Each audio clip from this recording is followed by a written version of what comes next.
the newsagents. Welcome to our Friday Q&A. Roll of drums, fanfare of trumpets, all the rest of it. And we're going to start with a question from Pete. Pete says, I love the show and try not to miss an episode. I'm especially loving the election coverage. I'd like to ask if John, Emily and Lewis had to stand for high office and against each other, who would win and why? Asking for a friend. Had to stand against each other. I'm trying to imagine what that election would be, and it would be terrible. Well, definitely not me. Because... Why? Oh, come on. That's such a girly answer. No. Oh, it would be one of you boys who'd win. No. I have a margarita problem.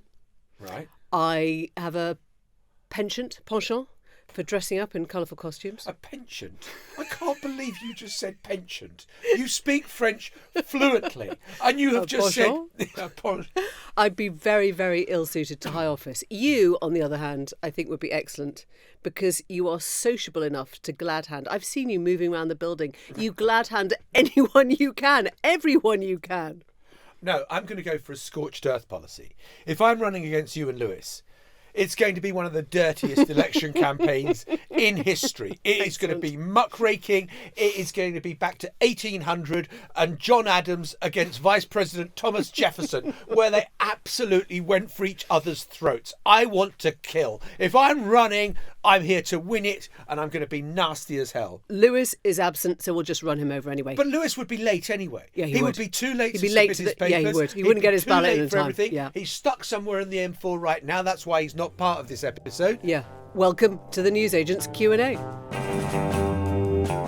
It's John. It's Emily. And we had a penchant for Lewis to join us, but he's stuck somewhere else. On the M4. Swindon, something. So we are going to start with a voice note from Paul. Hello, Emily, Lewis, and I think Brad Pitt or John Sopel. I can never tell. Yes. My question is a famous MP, especially a cabinet member, actually more at risk during a general election? Are they seen, or are they, in general, working for their constituents as hard as other MPs? I'm thinking about Ed Ball, who himself was accused of being more interested in Westminster instead of his constituents. One other question. When is Emily going to do a collab with Snoopy? I noticed that she has a lot of Snoopy stuff. Thanks, bye. My favourite sticker from my producers, Gabriel and Laura, says Snoopy for President. It's on my coat. And you wear a Snoopy jumper. And as we are looking across to you now, I can see the Snoopy stickers on your laptop. Are you being paid? No, he's got a lot to tell us about democracy. Snoops. Yeah.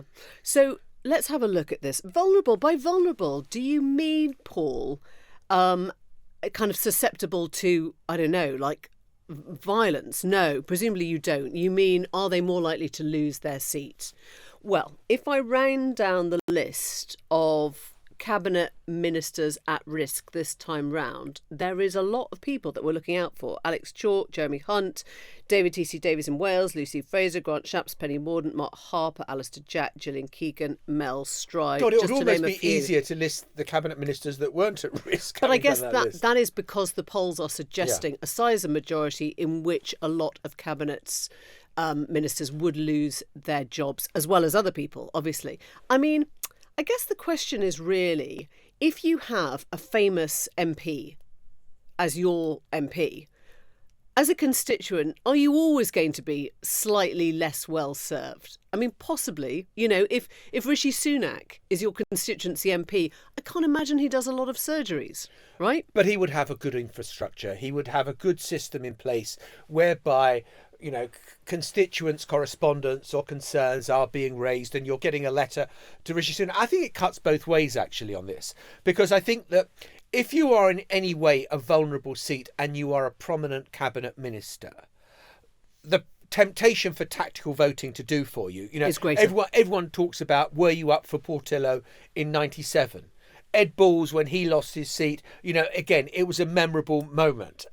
Those are the sort of standout moments. Go back even further, Chris Patten losing his seat in Bath in 92 when he was the Conservative Party chairman. But it also means, funnily enough, that if you've got sort of comedy candidates who want a bit of the limelight on the night, they may be splitting the vote amongst opposition. So, for example, I think Count Binface is one of the ones standing against Rishi Sunak in North Yorks, right, in Richmond and Allerton, which means that if Labour thought that they had a half-decent chance of taking that seat from Rishi Sunak, but they're then finding their vote is split between sort of other celeb candidates, they'll be quite pissed off because actually there might have been a chance of toppling an actual Prime Minister. Very, very, very, very slight, but there might have been. I think the more that vote is split, in a way, the safer they become. Yeah, the other thing I would say is that an awful lot of people like having a very high-profile, famous member of Parliament representing them. And so they will often do quite well. As a kid, I grew up in Finchley, and Margaret Thatcher was the MP, and people loved the idea that there was this very high profile. Obviously, she became Prime Minister, representing that constituency. And every time she came to the constituency, she would get far more publicity than a normal constituency visit by the MP, where it's to a penny. But when you've got the Prime Minister, or you've got the Foreign Secretary or Home Secretary or whoever it happens to be as your MP, then I think it gives you a much higher profile, much greater name recognition when people go to the polls, and therefore it works in your favour as well. Yeah, I actually think the visibility thing, I cannot prove this, but I think the visibility thing will have led to many more famous MPs stepping down this time, because I think they just didn't want to go through the Portillo moment. I mean, the Portillo moment really sort of echoed through the decades, right? Very few people remember Portillo as an MP, actually, but they all remember the moment that he stood on the stage when the returning officer called him Xavier, you know, the sort of trying to pronounce his middle names. And there is something sort of incredibly levelling about that moment when, you know, just a normal clerk comes forward and calls out all the names as if you're all the same, you know, irrespective of your fame or celebrity or standing or history. And he lost his seat at that point. I think it was about 3 a.m, was it? Yeah, were you up for Portillo? I mean, that was between 2:40 and 3 a.m, something like that. But I think that moment, it was, I'm going to tell you, it was Stephen Crabb. Twig. I mean, I just remember his face. That was the kind of the reaction of his face when it was announced that he had won and Portillo had lost. That was the moment where it became the image of the Labour landslide. Whole night. And I think that's why you will see many MPs. So do you reckon that's why Gove's gone? I do. Yeah. I do. I think it's why Gove's gone. I think it's why, I mean, several other, you know, look at Ben Wallace, look at Gove, there are quite a few people who could have held on and clearly just thought, why do I want to be up on the stage when that happens? I don't want to be the poster boy of failure. Don't want to be the poster boy of failure. Couldn't have put it better myself. Let us move on. This is from Lee. Having looked at the candidates in the 5 seats in Bradford, I saw that 9 candidates have their addresses outside of Bradford or the surrounding area. Devon, Cheshire, East London, Mansfield, Barnsley, North London, Twickenham, Hertfordshire, Essex. What are the rules about representing an area that you seemingly have no link to? Lee, there are no rules. Yeah. But there is a democratic vote. And if people feel that you are having to commute from Devon to Bradford to represent them, maybe they're not going to be on your side. Maybe they're thinking that you have not completely given yourself to your constituents or put your money where your mouth is to support them. I mean, recently, there is the case of the chap who's just got his home in Michael Gove's constituency. And he did this whole sort of Instagram video of him getting the keys, and here's my door, and here's my table, and here's the kitchen, and it's so lovely to be amongst the locals, and I've moved in. And then there was a little kind of adjustment saying, reader content, this property is Airbnb'd by the month underneath it. I have no proof that that is what he has done. Maybe he has bought an Airbnb property off the market, but you have to be very aware that people will do their research and they like the idea of being represented by somebody who lives there. Yeah, and look at the row that there has been over the Conservative Party chairman, Richard Holden, where he was on tape saying, I'm bloody loyal to the North East, until such times as he turned up in Basildon and Billericay, where he was the only name on the shortlist, having left it long enough so that no other name could be on the shortlist, and imposes himself virtually as the candidate for a seat in Essex. They're not bordering, are they, those two? I don't think, let me just think, Durham, Basildon. No, I think there are a few bits in between, like If 270 the crow miles. flew, even the crow would be exhausted, right? There would be one knackered crow. Knackered crow. Look, obviously it helps if you have a relationship with the community you serve. But how many MPs go on to represent the constituency where they grew up? I would guess out of 650 MPs, very few. I mean, very few indeed. Maybe in Scotland and Wales that more so. But in England, I mean, look, if you look at the career of Winston Churchill, he went all over the place as an MP, all sorts of other... And party-wise. Yeah, and party-wise as well. And so there is not always that great link between you having grown up in Braintree in Essex and then represented Braintree in Essex, or grown up in Exeter and represented a constituency in Exeter. You kind of land there, and what you try to do is keep hold of that area and put down some local roots, and you send your kids to the local school or whatever it happens to be. Next voice note is from Fionn. Hi, newsagents. My name is Fionn and I'm based in Wrexham County in North East Wales. I've recently received an email response from my Green Party candidate admitting that the party are needing to focus on the seats they are most likely to win across the country and will regretfully therefore not be campaigning fully across my constituency as a result. I understand the challenges around limited resource and the absence of a proportional representation electoral system, but my question is, what is there to gain politically, or rather, what is the point standing as a candidate in a constituency that so blatantly is receiving no wider party support? Thanks, and looking forward to hearing your thoughts on this. Why would you put down in writing that, by the way, we're not going to be doing any campaigning here because we need to focus on other seats where we've got more of a chance? I mean, you might think those things. You might strategically at headquarters look at the map and say, right, where have we got the best chance of winning an MP? Let's pile all our resources into that. But you don't say it out loud. It's just an insult. Why would you bother to vote Green if the party can't be bothered to come round and campaign for you? I don't know. I think there is something very strategic about parties that choose where they're going to win, because we understand that it's all to do with the distribution of vote. The Lib Dems, I think, are limiting themselves to 100 seats, right? 100 places that they think they can win. I mean, they're not going to win 100. They're probably not even going to win 60, quite frankly, but they are being very limited in terms of where they put the resources. I was told by the sort of Lib Dem campaign that they are running out of money. You know, they have not got, even with all the stunts, even with all the visibility, even with all the TikTokery of Ed Davey, they are running out of money for their campaign. And at that point, you want to make sure that you are putting all your efforts into the places that you are most likely to win, because you need to pile high the votes in the places that you can. Fionn, can I just suggest something else to you about what is going on there? I feel that them sending out a message or a leaflet or whatever it happens to be saying we're not going to be campaigning much here because it's not one of our target seats is almost a message to you directly to vote tactically. What parties can't do and what they will not do is absolutely overtly say, look, we're third or fourth in this constituency, so if we want to beat the Tories, vote Labour or vote Liberal Democrat.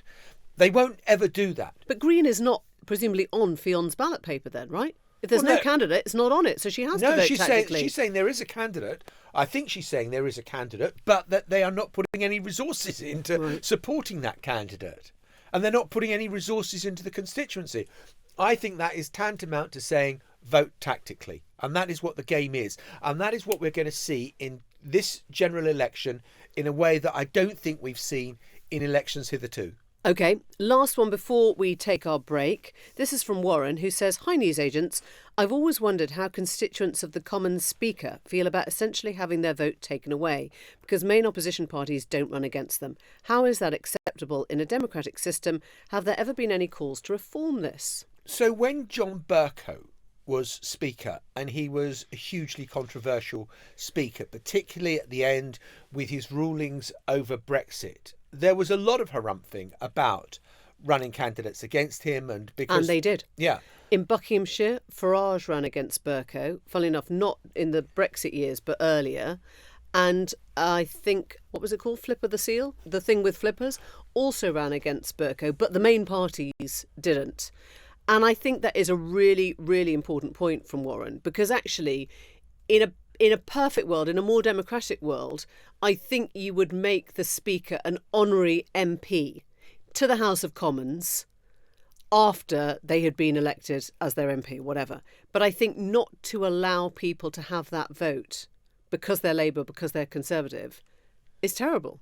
Yeah, up to a point I do. I think that if you've got a constituency MP... Does the Speaker take questions about his own constituency? He can't even ask them. As a constituency MP, he could still write to the Housing Department or Department of Health and say, Mrs. Miggins has been waiting for 18 months for a, hip replacement or whatever it happens to be at the local hospital, and she's had the operation cancelled twice. The Speaker is able to raise those issues still as a constituency MP. So it depends what you think the job of a Member of Parliament is. Is a Member of Parliament voting fodder to go through the lobbies for the government against the government? Or is the person there to represent the local constituency as best they can as a sort of, I don't know, glorified social worker or something like that? I mean, you also wonder if the Speaker doesn't put through constituency matters as much because he feels that he is almost too tied into the system. Right? So if he's pushing his local hospital and everyone goes, oh, well, it's all right for the Speaker to be doing that because, he's the Speaker. It's a difficult balance of how you use your power in such a central role. But it does go back to, I guess, the whole question that we raised earlier, Rishi Sunak as the MP and PM for Richmond. When do people see the Foreign Secretary? Not this time, obviously, because David Cameron's in the Lords. You bump into him in sort of Rwanda or somewhere like that. Right. So you don't actually ever get to see the Foreign Secretary, presumably, if you're a constituent. But yes, you have that sense of pride and you've been put on the map and all that sort of stuff. I think, Warren, I do agree with you. I think there is a problem that if you want to express your support for the Conservative Party or your support for the Labour Party or Liberal Democrats or whoever it is, and you can't because there is only one candidate standing in your constituency because that person is the Speaker, that is a democratic deficit. And that is actually, I mean, maybe you're right. Once you get elected Speaker, you cease have to take it outside. You cease to become an MP and you've got an honorific role as the Speaker of like the Commons. Pelosi. Yeah. Right? I mean, Pelosi is a separate role. She doesn't sort of represent... No, I think I she suppose does. she does. She's California. No, Yeah, she you're does. right. She does. She was still... What they do, of course, is they try and balance out the Speaker with the Deputy. So if the Speaker comes from the Labour Party, the deputies tend to come from the other party, the opposition party. But that doesn't really help as a constituent, I guess, yeah. Warren, you've puzzled us there. It's a bloody good question. And I think we've kind of talked around the answer and not really given you a No, great I'm response. on Team Warren. Oh, you're Team Yeah, Warren. I'm saying it is a democratic deficit. OK, you've got Maitlis on your side. We'll be back in a For moment. better or worse. And we are back. And our first question in this part is from Shamari, who says, hi, newsagents. If there is a Tory wipeout, as some polls suggest, giving Labour this feared supermajority with the Lib Dems as the main party of opposition, what do you think that would do to the political fabric of the UK? Well, we've been here before. I mean, we've had governments pick up big majorities. I mean, Boris Johnson had a majority of 80, which people would say was a large majority. Blair had a huge majority after 97. Thatcher had a massive majority after 80. But they didn't literally get rid of the main opposition party and push that into third place. I don't think that will happen here, whatever the polls say. But, No. this is the scenario that Shamari's raising. Yeah.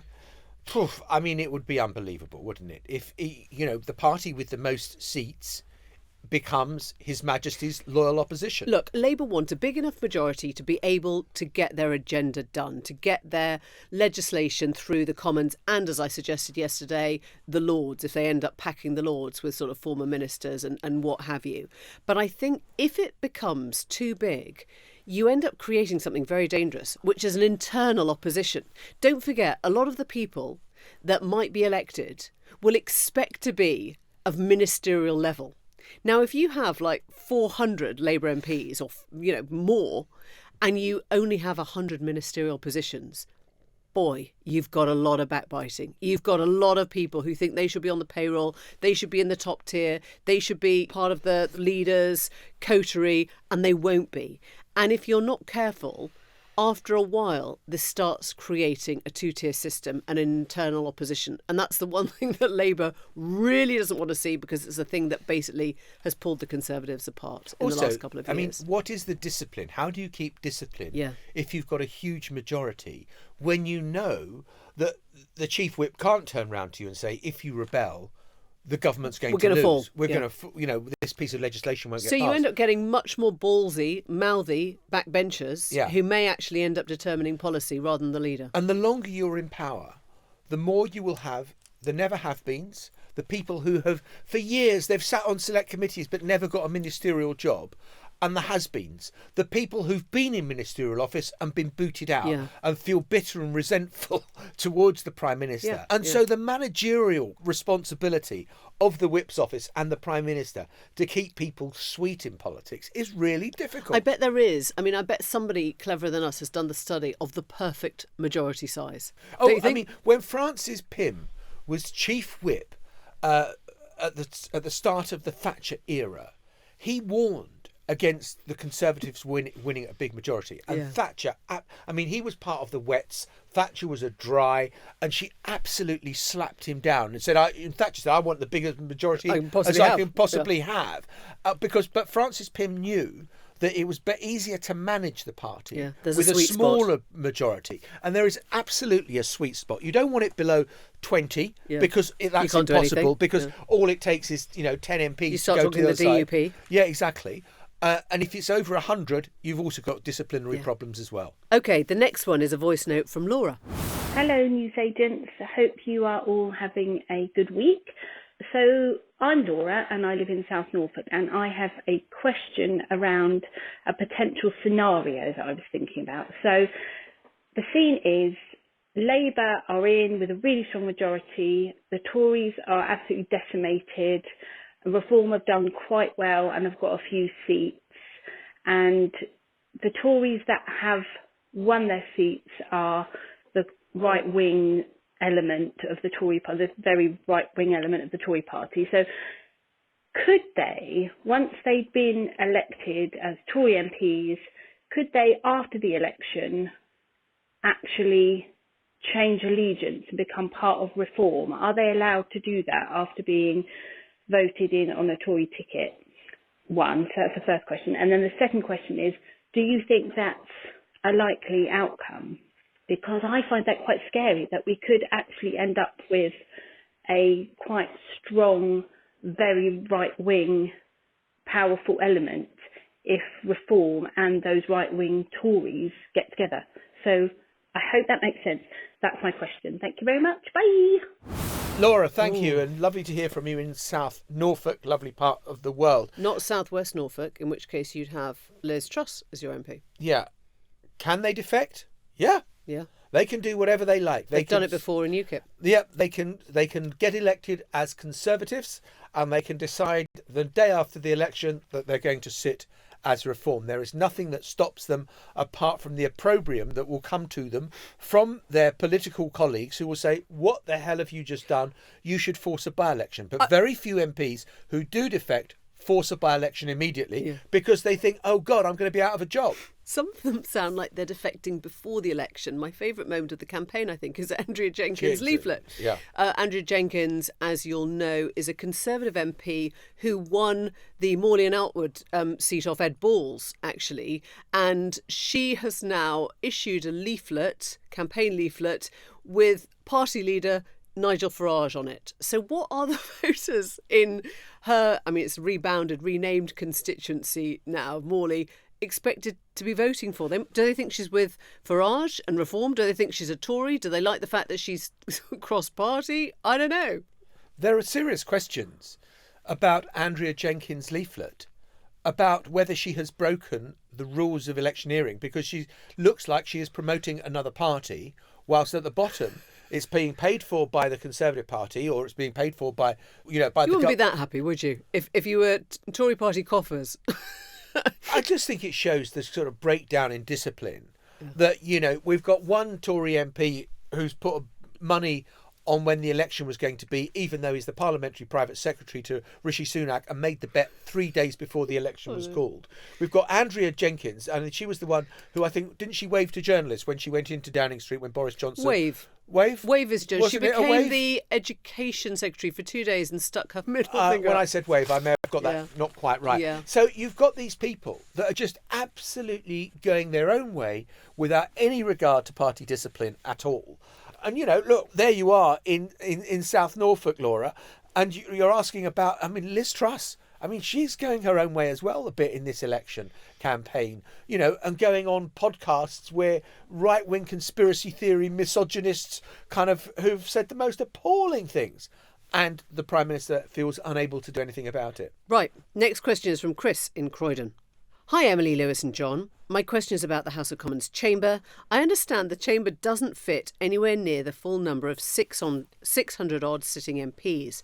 I don't think this has previously been an issue, even in parliaments with chunky majorities.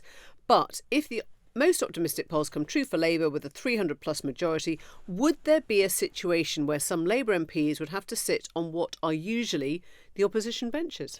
So let us do a little bit of history, because in the Second World War, the House of Commons was hit by an incendiary bomb. And there was the whole question of how it should be rebuilt. Yeah. And Churchill ordered that it should remain just the same, with too few seats for the numbers of MPs, that the seats should be steeply raked on either side, no hemicycle like you get in the European Parliament or anything, God forbid, like that it should be confrontational, it should be adversarial. Swords length. Two swords lengths. You see the red line in the carpet on either side, which is 2 sword lengths apart, so that you can't cross that. So all your differences must be settled by debate rather than with the use of the sword. That's the symbolism of the Commons chamber. But it does mean that it is far too small. So on budget day, when you've got most MPs in, they are sitting in the aisles. If there was a fire warden for the House of Commons, he would have it cleared instantly and say, sorry, health and safety, you've got to move. You can't be blocking the corridors. They do. Yeah. And often on the really big days, state opening or whatever, state opening Parliament, the MPs are in the gallery, right next to where the press gallery is, overlooking the chamber, because there is no room for them. But have you seen the same party sitting on opposition benches? There have been times when other people have sat on opposite benches because there's just no room. And, when the Tories were down to kind of various numbers, I think sort of 200 odd MPs after the 97 election, there were huge empty spaces. And sometimes sort of, a few Labour MPs would furtively sit at the outer edge of the Tory benches because that was the only place they could get a seat. Amazing. Let's get this voice note now from Ian. Hi there, newsagents. I'm wondering why politicians never seem to learn from history. Back in 79, when Thatcher won her first victory, the Labour Party moved to the left and got absolutely nowhere until they moved back to the centre under Blair. Then in 97, after Blair won, the Tories moved to the right, and again they achieved nothing until they moved to the centre ground under Cameron. Now, if the Tories lose the next general election, it seems almost certain that they'll move to the right again. Why do they never learn? Thank you. It's a very good question. I broadly speaking agree with you that political parties win from close to the centre ground, and that Britain is, broadly speaking, a centrist sort of country. But you have seen right-wing popular movements win in, Donald Trump winning in America. There is a lot more of that now in British politics today.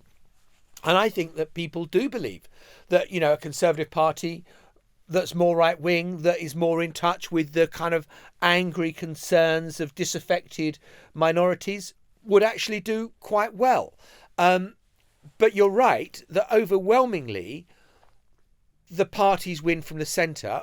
But, Boris Johnson in 2019 wins a big majority. Now, was that from the centre or was that, these are arguable points. I do think that our terminology's actually got a bit muddled, Ian, because I'm not sure that those terms work for us anymore. If you look at the way Reform has modelled itself, it wants to be taking the same number of seats off Tories and off Labour. It thinks that it can talk to people who are socially conservative, whichever way they lean. And it's more to do with insiders and outsiders, or people who believe in sort of globalism and trade versus people who believe in sort of localism and, the sort of home.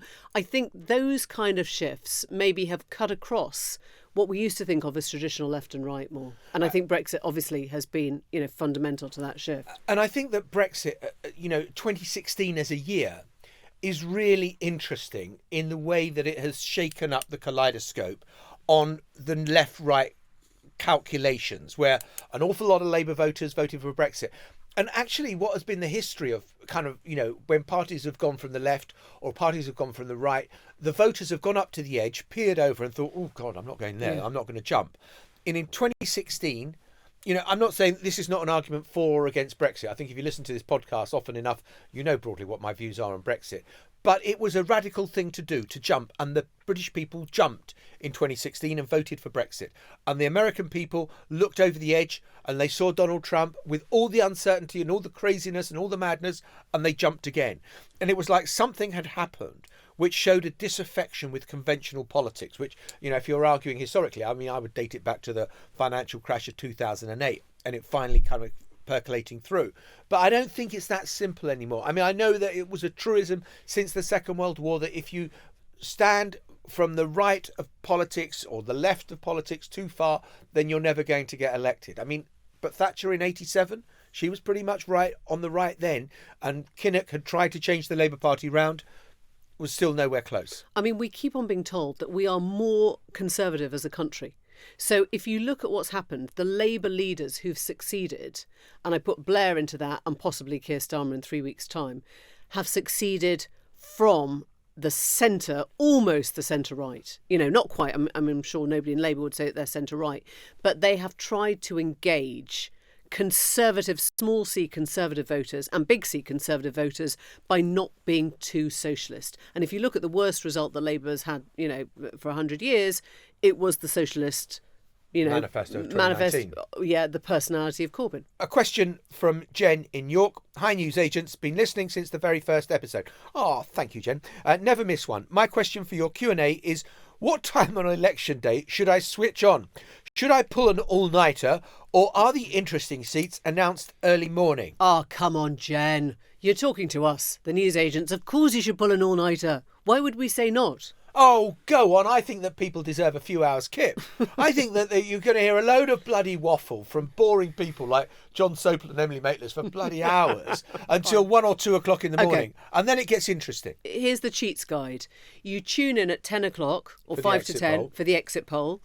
Then wait for the first seats, which are going to be Sunderland, the sort of northeast Labour seats. They will be Labour, but you will see the size of the majority in those seats. You will understand. I mean, these are places where we always talk about them weighing the Labour vote rather than counting them. They're big, but see how big they are. That will tell you whether the early sense of the exit poll is on target. Then, frankly, go to bed until about 2 o'clock, and between 2 and 3:30 you will get hundreds more in. You'll get lots of the red wall seats, you'll get lots of the sort of, middle of the country seats in England, and you'll start to get some of the Scottish seats. The big question is Rishi Sunak's own seat, which doesn't declare until 6 a.m, which means technically, if there is a Labour landslide, Keir Starmer cannot declare victory until Rishi Sunak has declared defeat. And would he really want to do that before his own seat has been counted? So we could be waiting until 6 a.m. for Richmond Mallison to come in. No, I don't think that will happen. I think that if the Labour landslide is looking to be as certain as it is, you don't need to wait for Sunak's seat to be declared. You would say, I concede. It's perfectly possible for Rishi Sunak to pick up the phone to Keir Starmer and say, congratulations. But then does he still go and stand on the stage as the MP? Yeah. Does he resign? I mean, what happens then? He will go up on stage and say, this has been a very disappointing night for the Conservatives. I thank the returning officer for the way he's conducted the count. I guess that's what Theresa May had to do in Maidenhead in 2017. Yeah. Her face looked so glum. Oh my God. She did win, obviously. She won the seat of Maidenhead. It's almost impossible for a Conservative not to. But she looked like she'd had the worst night ever, as indeed her party had. We'll be back in just a moment. Before we go, last question, and this comes from Truman, and we're leaving it to the absent M4 Lewis to answer it for you. If you could all go back in time and report on one election from a time before you started your respective careers, which would you choose and why? Here's Lewis. First of all, Truman, an incredible game. Well done to you.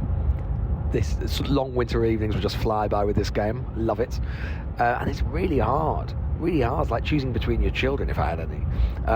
they're also weird and brilliant to choose between the elections. But if I could have two, well, kind of three, two and a half, really. So one is the general election of 1923, which is just like the most amazing historic election, the election where you get the first Labour government, despite the fact that Labour comes second. Stanley Baldwin goes to the country and unexpectedly loses, and it's a three-way split between the Conservatives, Liberals and Labour. Imagine doing that election night. Oh, be cracking. And you've got amazing characters like Stanley Baldwin, Ramsay MacDonald, who everyone thinks is going to basically kill the king when he goes to see King George V because the idea of a Labour government is so radical. Lloyd George, Asquith, absolutely brilliant. And then maybe also the two elections of 1974, February and October, when the country feels a lot of parallels with today's. Everything feels like it's falling apart. There's sort of chaos everywhere, and obviously Wilson unexpectedly comes back, even though there's a hung parliament. And I would love to go to a rally that I've read about and go and see Wilson, who I'd love to have just seen what he was like in the flesh. And apparently he said it was in the October, so he'd become Prime Minister again, and he was looking tired and exhausted, and then he got pelted by an egg. And someone said, he turned to the crowd and looked straight in the eye of the guy who'd hit him with the egg, and he said, you know, sir, when I was running to be Prime Minister, Leader of the Opposition in 1964, I was never pelted by an egg. Then in 1966, when I was Prime Minister, I was pelted by an egg. It happened again in 1970. And then when I was Leader of the Opposition in February, no egg. And now I've had an egg again. And you know what that tells me, sir? It tells me that you can only afford to waste eggs under a Labour government. Look, I'm sad. Bye-bye.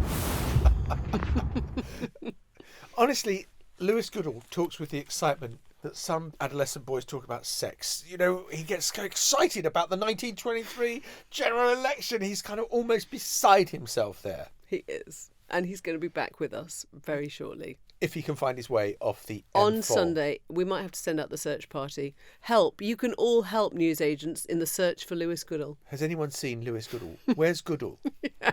Apparently his face is featured big on the motorways. We'll see you on Sunday, See you of on course, Sunday. for our special edition then. Bye-bye. Bye. The Newsagents. This is a Global Player original podcast.